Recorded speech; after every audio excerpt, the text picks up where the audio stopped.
Hello, what's up? Good afternoon mga mastiw, and welcome back again to my car vlogging. And right now, kakarating lang natin dito sa Pinas, and i-welcome nyo naman ako dito. So mag-vlog na naman tayo about sa car natin, kasi ang daming nagtatanong about this car, this Ford Everest Titanium 4x2, if okay nga ba, kumusta yung performance niya, kung ano bang nangyari, kasi matagal-tagal na rin akong hindi nakapag-upload, more than lang almost 1 year I guess. I'm not really sure, but something like that. And so naka-hazard lang tayo ngayon, kasi hindi ko dala yung GoPro ko, so I'm using my phone right now. It's really unsafe, I know, but I have to do this because marami ring nagtatanong sa akin hindi ko sila maisa-isa, hindi ko ma-screenshot lahat or hindi ko maalala lahat, kasi medyo ang dami-dami na sobrang tagal na rin ng panahon. Nagbabasa habang nandun ako sa barko, nagbabasa-basa ako ng mga comments once na nagkakaroon ako ng internet or nakakabili ako ng SIM card for internet, so minsan babasa ko, pero yung iba hindi ko nasasagot kasi limited lang yung oras ko doon, at saka kailangan nating i-budget yung time natin doon, So minsan lang ako nakapag-edit, nakapag-video, nakapag-upload doon about also in my work there, but I tried my best, na makapag-upload pa rin ako kahit paminsan-minsan. So finally right now, dito about car vlogging, marami ding nagso-support sa akin, kaya nakakapagpataba ng puso, once nagvo-vlog ka, and marami ring nanonood, marami nagso-suporta, marami nagko-comments, and yun, medyo ginaganahan ka mag-vlog, in this kind of content. So I'm trying my best, mga mastiw. So right now, hindi ko muna ma-turn around tour about this car, kasi maulan-ulan ngayon, at saka sa garahe ko hindi ako makapag kilos ng maayos nun, kasi saktong-sakto lang talaga sa Ford ko yung garahe ko doon. Pero about sa nagtatanong kung nagdadalawang isip siya, kasi kung ano nga bang kukunin niya, Ford Everest or Terra. So masasabi ko sa iyo, bro, i-test drive mo lahat ng pinagdadalawan mo ng isip. Pasensya na po sa Tagalog ko, kasi alam ko hindi po ako marunong talaga masyado. Marami ring sa akin, nagko-comment na parang si Pacquiao nagtatagalog, parang kasi Bisaya hindi naman magkagandahan yung accent natin, kasi halatang halata talaga na Bisaya. Pero proud naman ako na Bisaya, pero at least nakakapagsalita pa rin ako ng Tagalog kahit paano. So ayun, meron din nagtatanong kung kumusta nga ba si Ford. So ito, bro, gumagana pa rin, bro, and kahit hindi naman siya nakatambay kahit nandun ako sa barko, kasi ginagamit din to ng aking mga kapatid.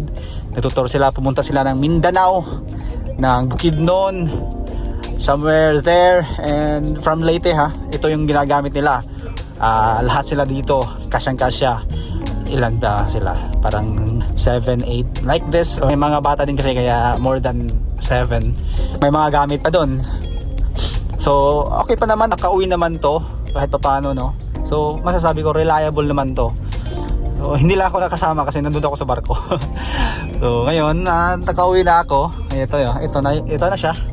So lahat ng mga accessories, lahat ng mga electronics gumagana pa rin naman, and okay pa rin. And today is July 4, So next week is nagpapaschedule pa ako. Supposedly this week ako nagpapaschedule ng PMS, because it's approximately 12,000 kilometers na yung yung takbo. Supposedly it's 10,000, pero na-delay ako ng baba, kaya 12,000 nahuli tayo. So next week yung schedule ko, at doon natin malalaman kung magkano nga ba yung gagastusin nito ng Ford Everest, kung totoo nga ba yung sabi-sabi na mahal yung Ford Everest, or mahal yung Ford pagdating sa maintenance, pagdating sa mga spare parts.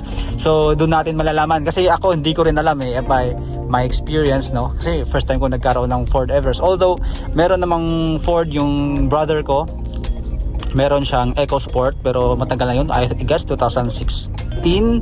Pero yun, masasabi ko, yung Ford wala namang problema, walang issue naman. So kaya medyo kampante din ako, kahit papano, kahit maraming sabi-sabi na ganun.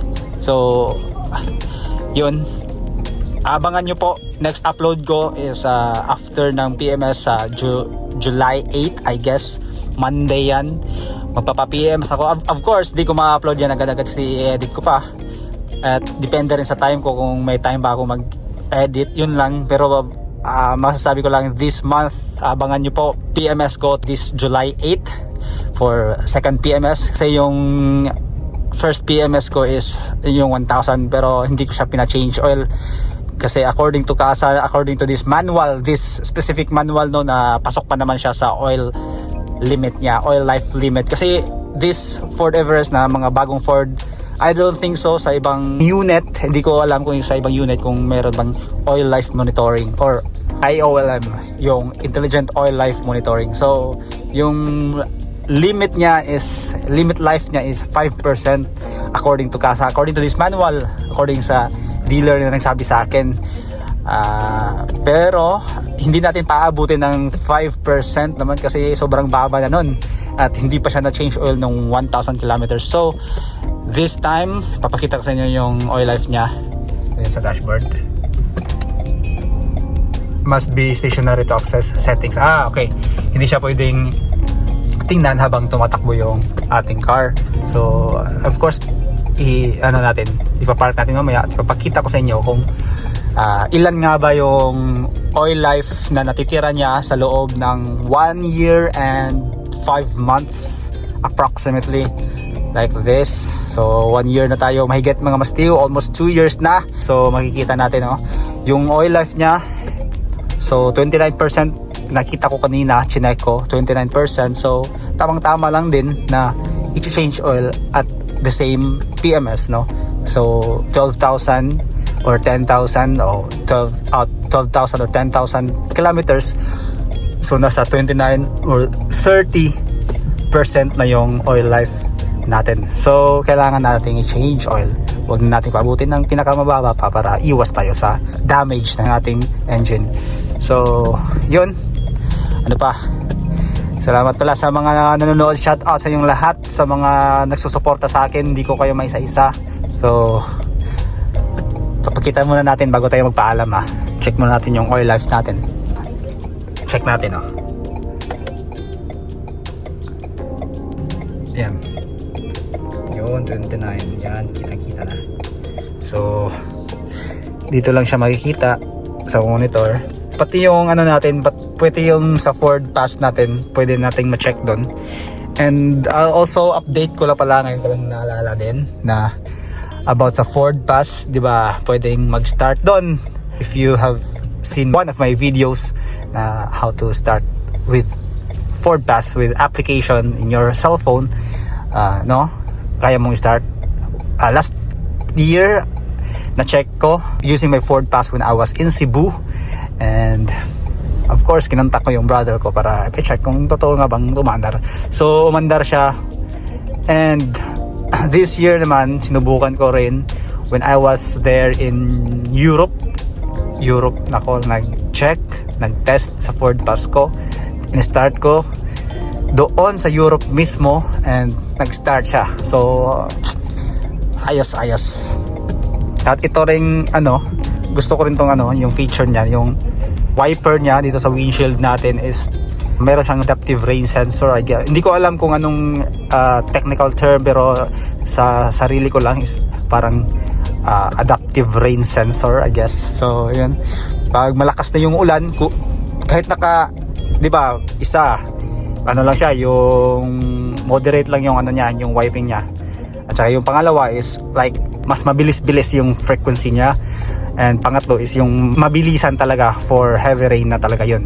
But here, kahit sa first pa lang na pag-angat mo sa wiper niya is bibilis siya kung malakas din yung ulan. Kaya parang meron siyang adaptive rain sensor. So yun yung nakagustuhan ko din. Di ko alam kung sa ibang Ford na unit or yung mga previous model before this, o kung meron na ba o ito lang. Kasi di ko rin alam So inform ko lang kayo, baka di nyo rin alam. So sa mga hindi pa nakakaalam, ito yun. So sa mga nakakaalam, pasensya na po, medyo first time lang po natin, no? I'm not making this video to brag or to make a tutorial. I'm just sharing my experience through this car, no. Hindi po ako nagmamarunong dito, hindi po ako magaling dito. I'm just sharing what I have experienced about this car. So I hope you guys like this episode. And next week PMS tayo. Abangan nyo po. And salamat po sa panonood. So parating na tayo. So yun lang. So thank you for watching mga Mastiw. I hope you guys like it. And please subscribe to my channel, also my Facebook page. And thank you. Alright.